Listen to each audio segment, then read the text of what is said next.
Assalamualaikum warahmatullahi wabarakatuh. Selamat pagi, selamat siang, selamat sore, juga selamat malam. Kembali lagi di Muil Channel Gaskeun. Kali ini saya berada di Masjid Al-Jabar, Gede Bage, Kota Bandung. Sebelumnya saya ucapkan terima kasih kepada seluruh yang telah menonton video ini. Jangan lupa subscribe, like, dan juga komen. Dan saya doakan semoga Allah selalu melindungi kita semua dan memberikan keberkahan dalam hidup ini. Sini saya akan menjelaskan sedikit perihal dengan sejarah Masjid Al-Jabar ini. Alhamdulillah sore hari ini juga sudah terlihat ya ada sunset di sini ya. Masya Allah, indah sekali sekitaran Masjid Al-Jabar. Masjid Al-Jabar dibangun sebagai bagian dari visi Gubernur Jawa Barat kala itu, yaitu Bapak Ridwan Kamil, yang ingin menghadirkan sebuah masjid raya yang bukan hanya berfungsi sebagai tempat ibadah, tetapi harapannya juga sebagai pusat edukasi, kebudayaan, dan wisata religi gitu ya. Masjid Al-Jabar tersebut dirancang untuk menjadi simbol kemajuan serta menjadi modernisasi yang tetap berakar pada nilai-nilai Islam juga budaya lokal Sunda. Kemudian dari nama Al-Jabar berasal dari salah satu nama Allah atau dalam Asmaul Husna yang berarti yang maha perkasa. Secara kebetulan kata ini merupakan singkatan dari Jawa Barat, yaitu biasa disebut Jabar gitu ya, sehingga menjadi nama ini penuh makna dan juga representatif secara spiritual maupun geografis.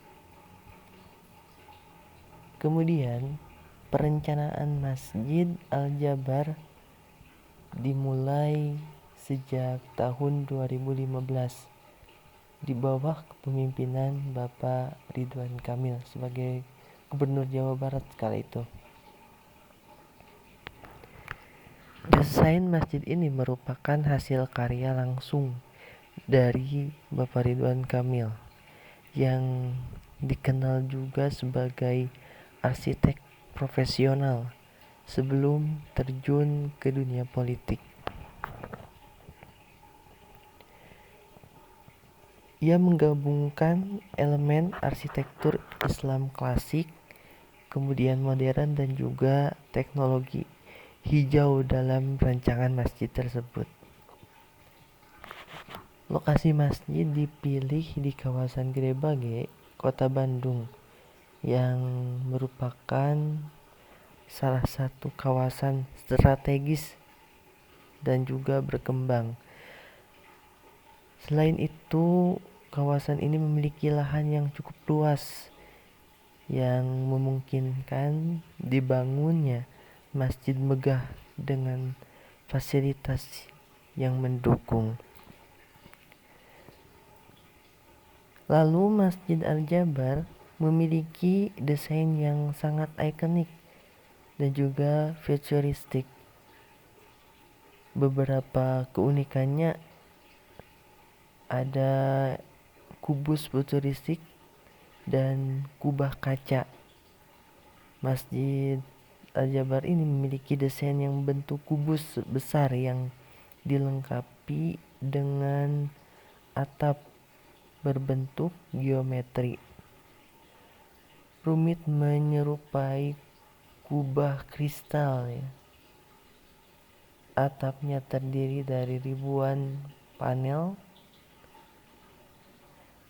yang seperti kaca ya, berwarna biru dan putih yang memberikan kesan seperti mozaik atau kaligrafi modern jika dilihat dari kejauhan ya. Struktur masjid tersebut memungkinkan pencahayaannya alami masuk ke dalam ruangan masjid. Selain itu, ada 4 menara ikonik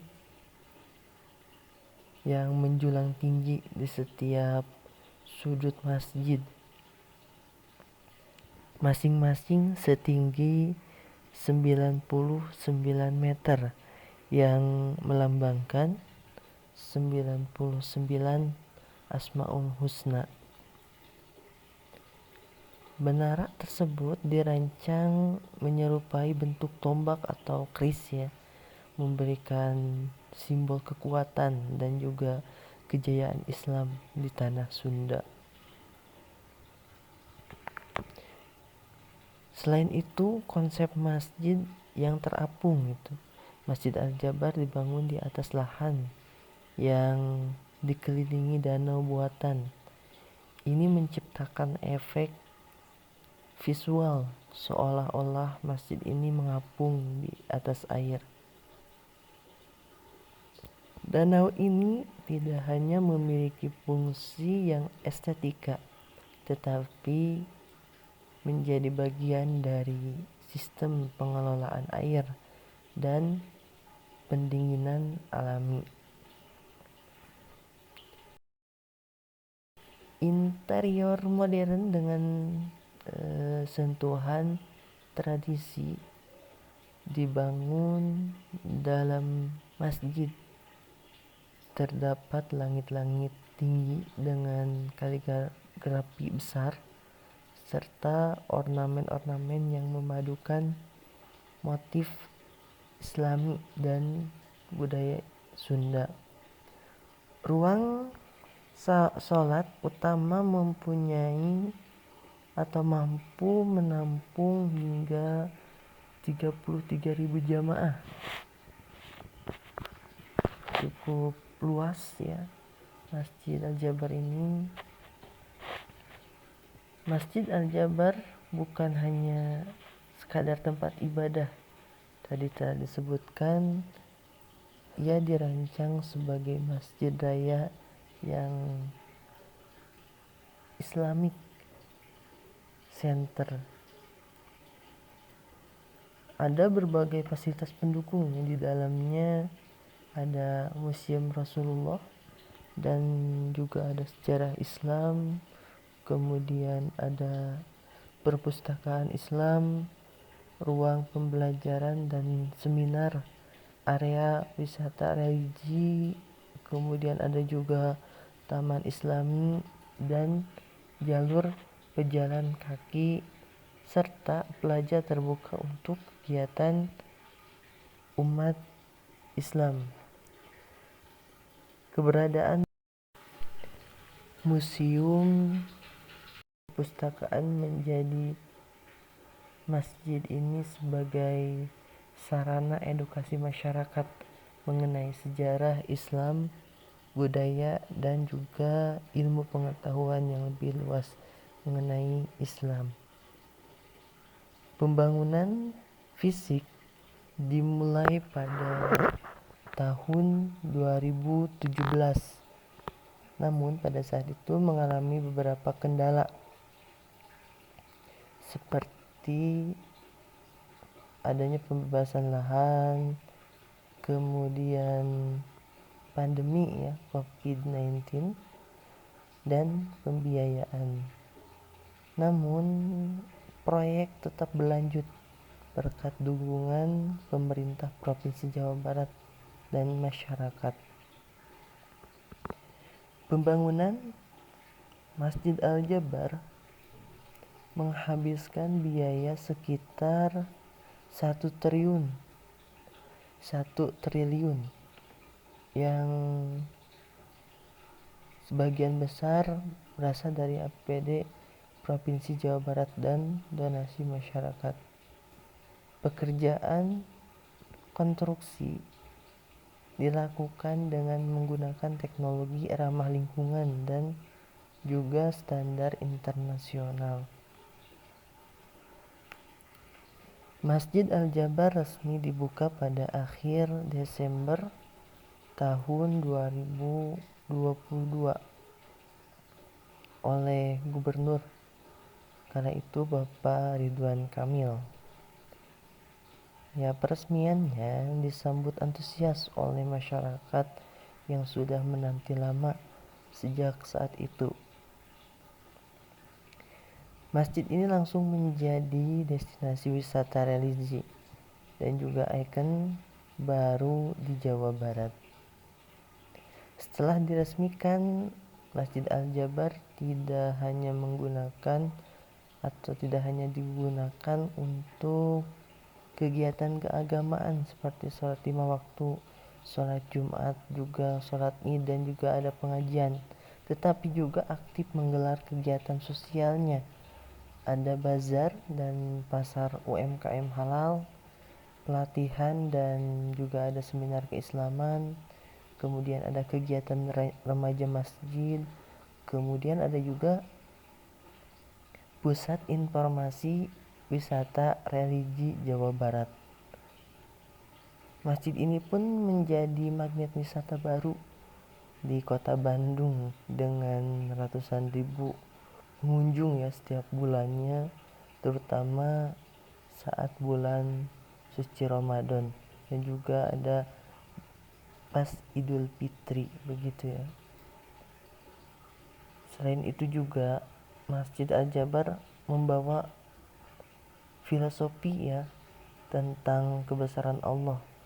Kemudian ada kekuatan ilmu pengetahuan serta harmoni antara modernitas dan juga spiritualitas. Bangunannya yang megah dan juga futuristik mencerminkan Islam sebagai agama yang relevan dengan zaman, namun tetap mengakar pada nilai-nilai universal. Arsitek yang terbuka dan berkelanjutan juga menjadi simbol inklusivitas Islam sebagai rahmat bagi seluruh alam. Nah, itu sebuah sejarah atau dibangunnya Masjid Gede Bage Al-Jabar di Kota Bandung. Namun saya akan melanjutkan sekarang menuju GBLA ya, Gelora Bandung Lautan Api. Namun sambil kita ke sana, saya akan sedikit juga menjelaskan perihal dengan sejarahnya Gede Bage. Nah, nama Gede Bage itu sendiri itu bahasa Sunda ya. Nama Gede Bage berasal dari dua kata, ada gede dan juga bage. Gede itu apa? Kalau dalam bahasa Indonesianya itu besar.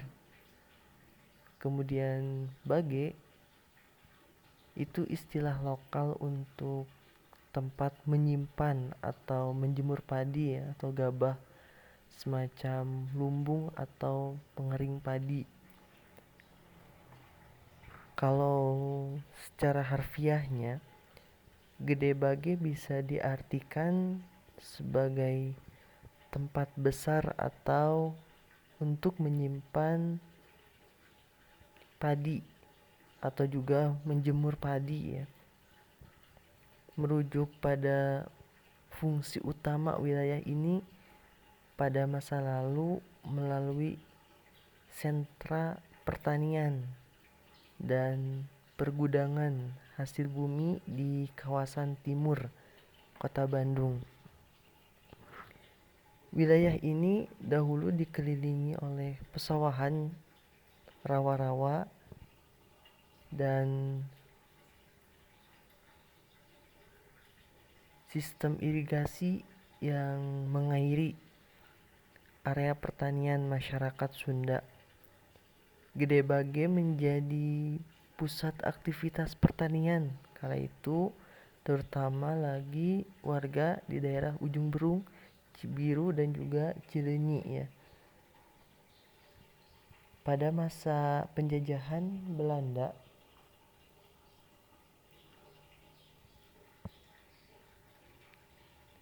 pada abad ke-19, Gede Bage termasuk dalam bagian Kresidenan Priangan. Wilayah ini dianggap penting karena terletak di timur kota Bandung dan memiliki kontur daratan rendah yang subur. Sekarang saya sudah berada di GBLA ya di sini. Kita lanjutkan mengenai sejarah Gede Bage ini karena sangat menarik ya. Fungsi Gede Bage sebagai lumbung padi dan pusat distribusi bahan pangan untuk kota Bandung mulai terbentuk sejak saat itu ya. Tetapi belum ada pemukiman padat di wilayah ini karena sebagian besar berupa lahan basah dan rawa. Karena itu di sini tuh belum ada stadion GBLA, belum ada perumahan. Belanda juga mulai membangun saluran irigasi dan jalur kereta api yang melewati kawasan ini sebagai bagian dari strategi logistik kolonial di wilayah Bandung.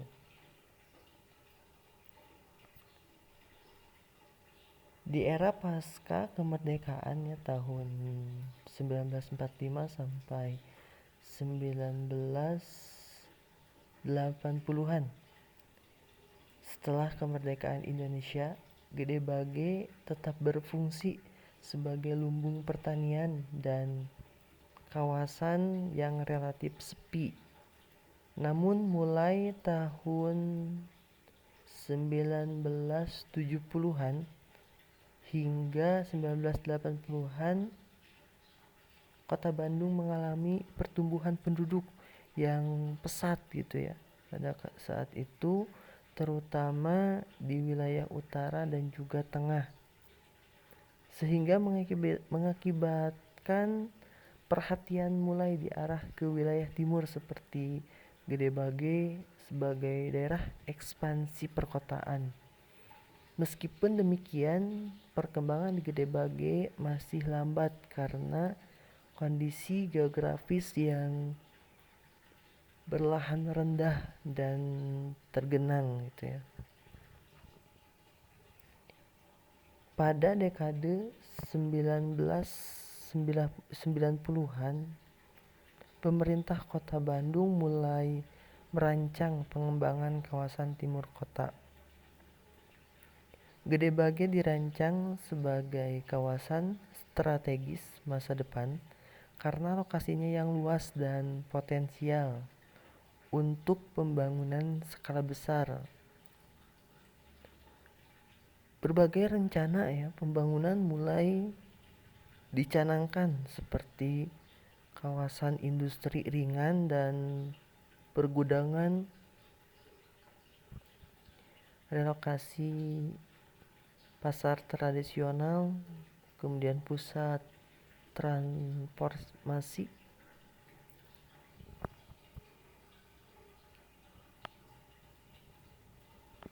atau pusat transportasi maksudnya, dan terminal, kemudian perencanaan stadion baru yaitu GBLA yang di kota Bandung. Sebagian proyek belum terrealisasi karena masalah pembebasan lahan dan tata ruang yang belum optimal ya di dekade 1990-an tersebut. Kemudian memasuki tahun 2000-an, Gede Bage mengalami perubahan besar ya dan strategis itu.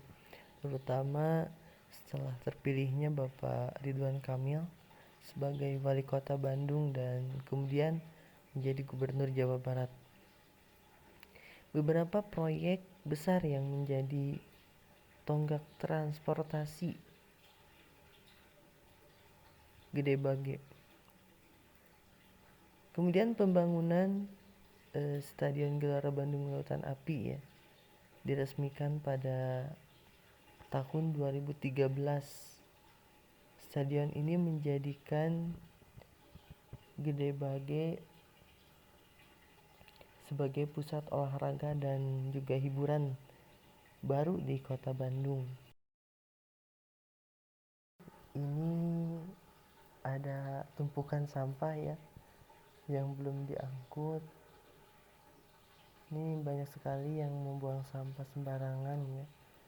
Ini era umum, seharusnya sih diangkut segera ya. Ini nanti kalau misalkan ada masyarakat yang kurang bertanggung jawab pasti akan kembali membuang sampah di sini dan menjadi tumpukan sampah yang lebih tinggi gitu ya.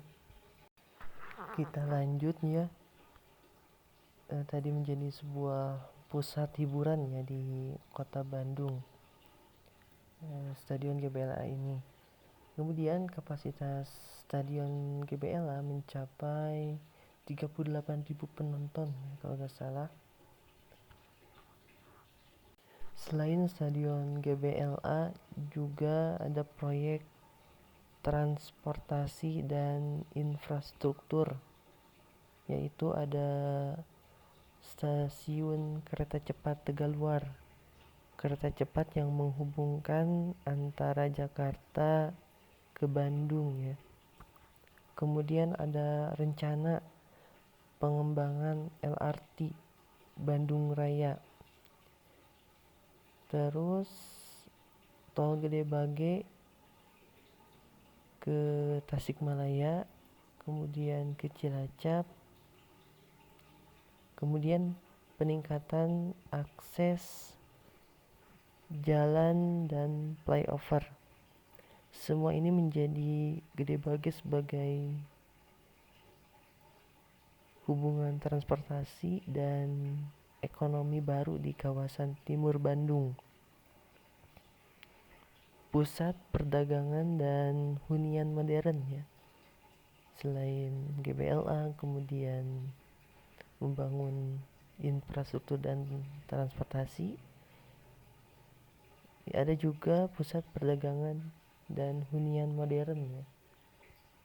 Perencanaan kawasan Bandung Teknopolis, pusat kota masa depan berbasis teknologi dan inovasi. Kemudian pembangunan apartemen, kemudian ada mall, kemudian pusat pembelanjaan dan juga rumahan skala besar ya, perumahan yang skala besar itu di Kota Bandung. Selain itu ada juga tantangan dan juga isu lingkungan. Nah, ini sangat menarik bagaimana tantangannya dan juga isu-isu di lingkungannya. Gede Bage pasti menghadapi sejumlah tantangan ya dalam proses transformasinya itu. Ada tantangannya yaitu rawa dan lahan tergenang. Sebagian wilayah masih merupakan dataran banjir atau rawa ya, sehingga memerlukan sistem drainase dan pengelolaan air yang serius. Selain itu, kemacetan dan kepadatan kendaraan dengan semakin banyaknya proyek besar ya. Kemudian kemacetan mulai menjadi persoalan baru di Kota Bandung ya. Sampai sekarang ya, terutama di jalan nasional, kemudian jalan Ahmad Yani ya, yang menghubungkan Cicahem ke Cibiru itu sangat padat, apalagi hari-hari kerja, baik pagi hari maupun waktu pulang kerja ya, sore hari. Itu sangat padat sekali kendaraannya sampai saat sekarang. Kemudian selain itu keterlibatan warga lokal, proses pembangunan memperhatikan aspek sosial juga ya, dan partisipasi masyarakat agar tidak terjadi marginalisasi. Selain itu juga masa depan Gede Bage, kota satelit cerdas ya. Saat ini Gede Bage dirancang sebagai kota satelit dan pusat pengembangan kota Bandung masa depan.